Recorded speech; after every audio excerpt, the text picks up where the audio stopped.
Hello, welcome to my channel.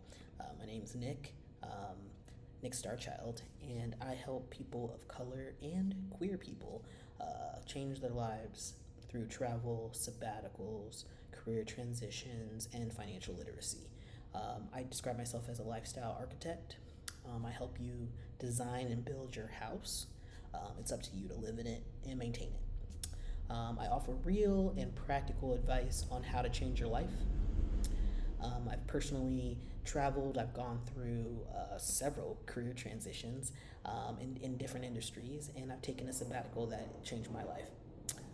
In addition, I've used financial literacy to get out of credit card debt and establish investments. If you want help with any of those topics, or you just want to chat with me and get my perspective, my Calendly link is in the description box below. So yeah, please like, subscribe, and share. Commenting is nice, but not necessary. People tend to treat comment sections as a right instead of a privilege, and they can be kind of negative, aggressive, and hateful. And I'm just not here for that. I don't think it's really useful, but if you do leave a comment, please be positive. With that, let's get into the topic. So today I want to talk about how getting laid off changed my life, like, significantly. So I just want to take a moment to look back on how I lost my job. This was last year, so it's 2024, so this was 2023 in the fall, and I was at a startup, an agriculture tech startup, and doing recruiting. That's been my career for the past, I don't know, 5 years or so. So I was a recruiter, I was a talent acquisition partner, and I was invited. The whole company was invited to an offsite. An offsite is basically an opportunity for all employees to come together in one place if they're all disparate across the country and get to know each other, learn the values of the company, and all that. So after the offsite, I was let go. It took a few weeks, but essentially I was let go right after the offsite, and yeah, that was pretty hard for me. Mainly, it was hard for me because I was very confused with why I was being laid off, because I knew there were layoffs happening. The company had been laying off quite a few people, but I had asked several times, many times, if my job was on the line. Did I need to worry? Is there something I could do? And I had been assured that my job was fine, especially at least kind of the time frame until the end of the year. That's what I was thinking. Was like, okay, I have all these projects I can work on. I can help in other aspects of the company, and I should be good until the end of the year. Fast forward, literally a month later, there was a all hands meeting, and the CEO said that there would be no more layoffs this year, and it would only happen due to performance. So you shouldn't have to worry about it anymore. 1 month later, I was laid off, and it was right after the offsite. So I was pretty upset, because that means that they knew at least a few weeks after that, at that time, or a few weeks later, that they would be laying me off. And I wasn't laid off for any performance reasons.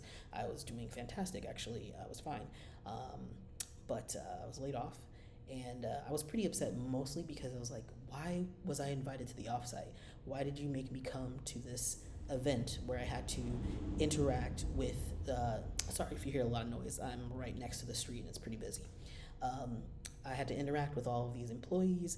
I had to make all these connections. I made bonds with people, and then you lay me off. So it's that looks bad even for the company. It's why would you have this person make these connections and lay them off? It lets people know that they're not safe. No one's safe. So I was more irritated than upset, I would say. I was like, why would you waste my time? And I think it was explained to me that essentially oh, well, it was an opportunity for you to enjoy yourself before we laid you off. And it's I was working. How would I be? I'm not enjoying myself working. That was pretty infuriating. And it would have been nice to know ahead of time, hey, we are going to lay you off, but we wanted to invite you to the offsite. And I would have been like, oh, great, I will come, and I will not do anything with y'all. I'll just enjoy this offsite and enjoy the city that I was in. We're in Monterey. I would have been at the beach instead of in these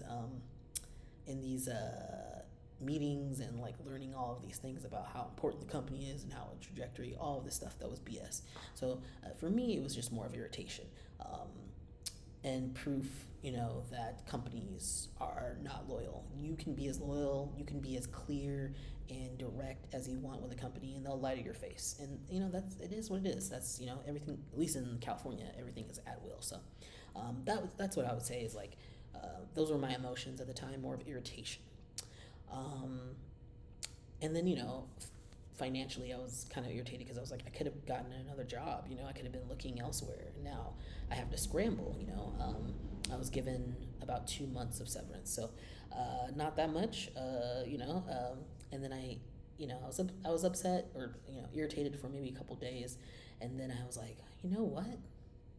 This is actually what I wanted. I've been wanting to take some time off. I've been working all the time since I was 16, 15 years old. I've been working. Save for, a couple of holidays and things like that. I'd have time off here and there, but I never really had any time off. So I decided, I was like, okay, well, I think it's time for me to take that sabbatical that I've been thinking about. I've been talking about taking a sabbatical for a really long time. I needed a break, and this was the opportunity. So I decided to take off at least 2 to 3 months. So I looked at my savings. I had a pretty good amount of savings. I had my unemployment, and I had the severance. So I did some math, figured out like what I needed to do, and I was like, all right, I'm going to prioritize myself, and I'm just going to heal. I'm going to recover. I'm going to rest. And that's what I did. I didn't do much, to be honest. I just enjoyed myself. I slept. I don't sleep really well, and I was like able to focus on that, and that was really fantastic.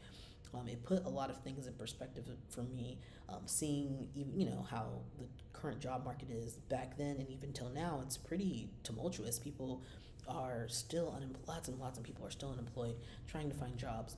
These jobs are trying to counteract because employees had a lot of power, and now they're trying to counteract with that and lowballing people with salaries and trying to get people to come back to work, and it's not working. But yeah, that was the situation, and now it was nice to have the perspective of not being a part of it, to be removed from it. I went on some hikes. I just ate really good food. I just centered myself and did a lot of thinking, because before you're working all the time, you don't have a lot of time to think, and so I was able to think and really process what mattered to me the most, and the things that matter to me and what I care about the most. There's a big truck going by. It's a big truck. You can hear the pistons going off. That I needed to focus on myself. So I took that time off, and then when it was time to start going back into work, I did apply to a few jobs. Damn. Oh, someone's backing up. This is like the loudest it's ever been in front of my place. It's never been this loud. As soon as I start to record, then it's loud. Whatever. I'm in Mexico, by the way. Oh, that was a spoiler alert. I'll get to that. So I decided to focus on myself, and this is kind of comical now. All right. Okay. Bye. So I decided to focus on myself, and decided that, I've been talking about starting my own business for a really, really long time. And this is the time. This is the time to do it. So I started my business, Star Child Consulting. I was always scared to start it because, honestly, I kind of felt like being a life coach was kind of a dirty word. And I didn't know if I could do it. If it was something that was smart to do. There's so many life coaches out there. There's so many career coaches and things like that. But I'm like, are there coaches out there who are like me, who are queer, who are transgender, who are black, who have gone through many different careers, who have traveled the country and now traveled abroad, who've taken sabbaticals? Are there people out there like me? No, there's not that many people. And I have a unique perspective and a unique experience, and there is a lot of value that I bring. So yeah, I just decided to bet on myself, and I started my business in January. After like literally 5+ years of talking about it, I finally executed it, and here we are. In addition to that, I also got some clarity around me not even wanting to be in the United States. So after figuring this all out, I was like, you know what? I don't want to be here. I don't want to be in this country. I I don't like the United States. It's not very welcoming to black and brown people in general, even though black and brown people have literally built the country, blood, sweat, and tears. It's not been a very positive or receptive place for us. So I decided, you know what? I'm gonna take my US dollars and I'm gonna go elsewhere. Even though with inflation, everything is going up. So, like, US dollars are worth a lot less than they used to. But hey, they're still worth something. And so I decided to use my resources, my privilege as an American citizen, and my passport, and access the world that I had been dreaming about since I was literally a teenager. So here I am. Me and my partner, me and my partner got married. We'd been together for over 10 years, almost 11 years when we got married. We've essentially using our apartment as a storage facility right now because it is a very affordable apartment in the Bay. Even though it's not nice, it's kind of a hole in the wall, but it's a decent place, great property managers, and it's pretty much a steal. So we don't really want to give it up in case things don't work out. So it's just essentially a very expensive apartment storage unit. But we decided to pack our little bit, a couple suitcases up and leave the country. And right now, the first stop is Mexico. So I'm in Mexico right now, trying to figure out my life, and starting this business, which I am here now doing. And I've gotten a few clients, I've started. It's nothing big, but I have started the business, and it's really exciting for the future of where I'm going, because I decided to bet on myself and my abilities, and here I am. So it's been good. It's been a really good journey so far. I've really enjoyed Mexico. People are very welcoming, even if you don't speak Spanish. At least if you try to speak broken Spanish, they respect that. And where I'm at right now, it's really, really safe. It's kind of a tourist town. So, things have been going really well.